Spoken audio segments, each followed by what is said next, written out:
The Wheel of Time, Amazon Prime's adaptation of Robert Jordan's books, returns for a second season on September 1st. I did not know this until today when I saw a poster for it. I have not been keeping up with Wheel of Time, so this is news to me. I guess that's because the first season was pretty bad. It's not the worst adaptation in modern years, but it's just not great. It's another example of showrunners and writers who think they can do better than the source material. Partly this was always kind of doomed because the original books, there's a major focus on the gender binary, right? Women can do magic, but men, if they do it, will go mad and try to destroy the world. So, the female sorceresses, the Aes Sedai, are always trying to hunt down, fake, false dragons and whatnot. There's this whole thing. And, let's just face it, this is very dated. This is a very dated approach to gender. Nowadays, if a man wanted to do magic, he would just transition, and then he could be an Aes Sedai too. So there's one of the things in that show is that instead of just like one of these boys could possibly be the dragon, now they're like also the girls could possibly be the dragon, because let's just throw out the whole story for our adaptation, and it won't even make sense in our adaptation because we're still going to show that men can't do magic, and the whole point of the dragon is that it's going to be a man, but we're going to just pretend. We're also going to say that it doesn't make sense.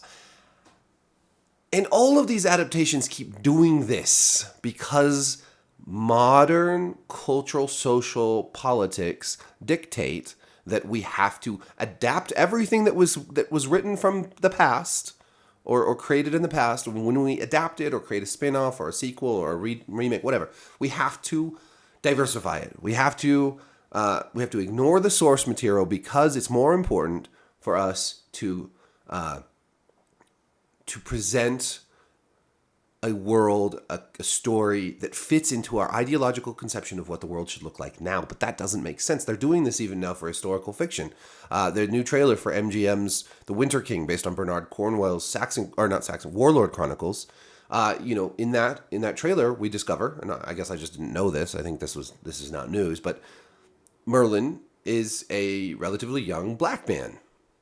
Again, this is a historical fiction set in the dark ages of Britain, British Isles, when the Britons were fighting off the Anglo-Saxons and the Irish. This is long before the Vikings ever came, right? And not long after the Romans left.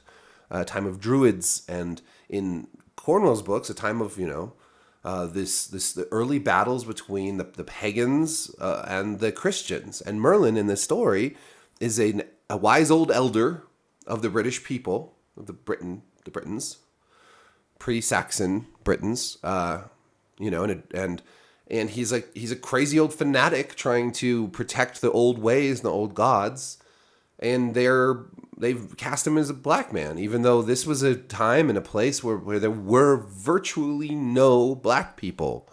That's not because, and see, this bothers me not because I am some racist who's worried about the great replacement of whites or whatever. I don't care about any of that stupid right-wing nonsense.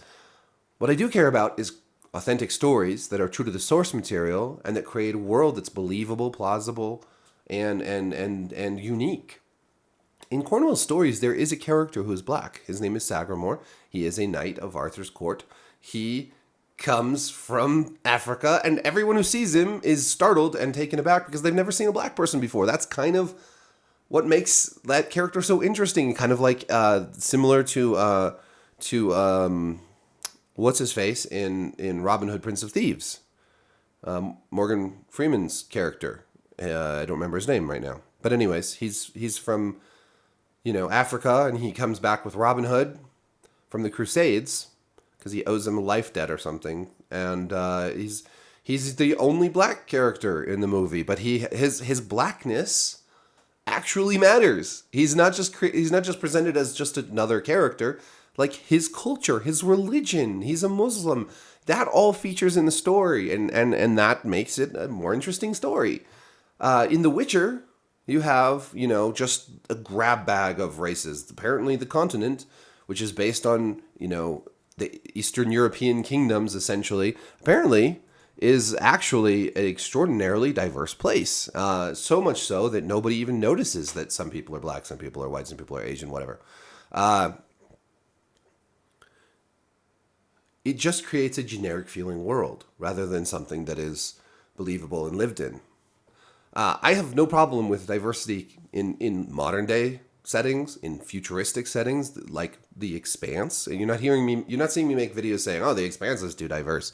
I like diversity. I think it's great that the world has become more diverse. I think it's better that we live in I personally live in a country that is very multicultural. I like living in a town where there are not just white people, but also Native Americans, Hispanic people, immigrants. There aren't that many black people in northern Arizona, but there are some, and I think it's great. I think it is good that we have diversity. Hell, in my own family, my brother and sister are Korean. I am glad that we have diversity in my own family. That's cool. Never really thought of it when I was young, but certainly throughout my life I've encountered more racism and seen that up close and personal because of it, and that's made me a more empathetic person. I am a fan of diversity. But when you're adapting these books and these stories, you need to create, before you think about diversity, before you start checking off tokenistic boxes, you need to think about the plausibility of the world you're creating. Now think about Game of Thrones. Think about if they had created Westeros in the image that Netflix has created The Witcher, or that Amazon has created Rings of Power, or The Wheel of Time. Well, what would they do with Daenerys? Like, when she is sold off to the Dothraki and Khal Drogo, part of the whole point of that story is that she is suddenly thrust into a world that is not her own. And it's very obviously not, because she comes from Westeros, although she never lived there really. But Westeros it's an allegorical Europe, right? Westeros is white. It's very white. And so when she is this Westerosi white girl is suddenly like living with this nomadic tribes people of warlike, darker skin. I mean, that culture is very distinct. Now, if Westeros just was like super, super diverse, if it just looked like modern day LA or New York City or something, this would not be as an effective. This would just not be effective to show her then traveling through these other exotic lands, right? With these exotic people that don't look like the people she comes from. Because in a medieval setting, people, there is some mixing, but not nearly as much as today. House of the Dragon did a pretty good job with diversity, I thought. Because they had one particular house that its nobles were black. And this actually then served the story narratively, with events that happen that have to do with childbirth and infidelity and bastards, and it actually works really well for the story to have have black characters because the babies are so obviously not black, and they do that in a way that where race is actually addressed, where skin color is actually part of the story and not just overlooked. See, so many of these shows like The Witcher, they just pretend like skin color doesn't exist. They have this story built on racism. Like the people of the Northern Kingdoms are horrifically bigoted towards elves and dwarves, and yet they don't see skin color. It's so jarring, and it makes no sense. Now, you could take these stories, take The Witcher. You could have had a character similar to Robin Hood, Prince of Thieves, from a distant land. They could have invented a new character to bring into the story, to make it more diverse. That could have been done quite easily. He could be some mercenary or noble or traitor or an assassin or whatever. Even a witcher from a distant land somehow made it to the continent. You'd have, in Rings of Power, have some elves from a certain part of the world or whatever, or hobbits, have a people geographically rooted in an area. That's how you can bring in some diversity that lets the world remain true and unique and distinct. But as it stands, I think what this has led to is when I look at this poster of The Wheel of Time, I think this looks no different than The Witcher. This looks no different than the Disney Plus Willow show. This looks no different than Rings of Power. All these shows have become so in their weird attempts at generic diversity, tokenistic diversity, have all become the same. And there is not really diversity just even between the shows themselves. Every world feels like the same world. And I worry about other adaptations. I know Joe Abercrombie's book Best Served Cold is being made into a movie apparently. And his books deal with race. They deal head on with race. There's racism. There are characters who are nativist and bigoted, and there are characters who are from other cultures who are also, mistrusting. Like there's a character who calls white people pinks derogatorily, and this stuff matters. Like these ideas matter, and it's so strange to me that the current approach to like race and to these issues is to just pretend like it doesn't exist, because it does. It exists. It always has, and people sometimes their true colors come out when they're confronted with other races. And they're in Abercrombie's newest trilogy. There's a character who's sort of like the heroic character, and everyone adores him. The people adore him. But when you see his true self, he's a nasty bastard. He's racist and arrogant, and that that has to come across by not just glossing over race. You have to actually present it honestly, and world building is important. And medieval societies were geographically isolated from one another, not completely. Big cities like King's Landing would have had lots more people of different cultures coming through and trading vessels and whatnot. But the point is that we keep seeing this increasingly generic attempt at creating at adapting all of these books and other stories, and it's hurting.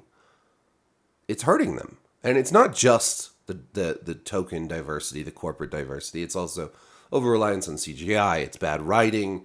Honestly, we could probably overlook a lot of this if the writing was just better. But good writing requires, it's hand in hand, right? Like good writing would say, well, okay, we can't just have this fantasy kingdom be this diverse. It doesn't make sense. Like this is not a plausible scenario. Like, okay, so how are we going to fix that? You have to fix that with good writing. They go hand in hand. Clever writing would say we still want diversity on our show. We don't want the show to be totally white, so we're gonna figure out a way to do this that makes sense. But it seems that nobody wants to take the extra work or effort to make that happen. And it does impact the believability of these stories. In The Wheel of Time, Rand looks different than everybody in his hometown.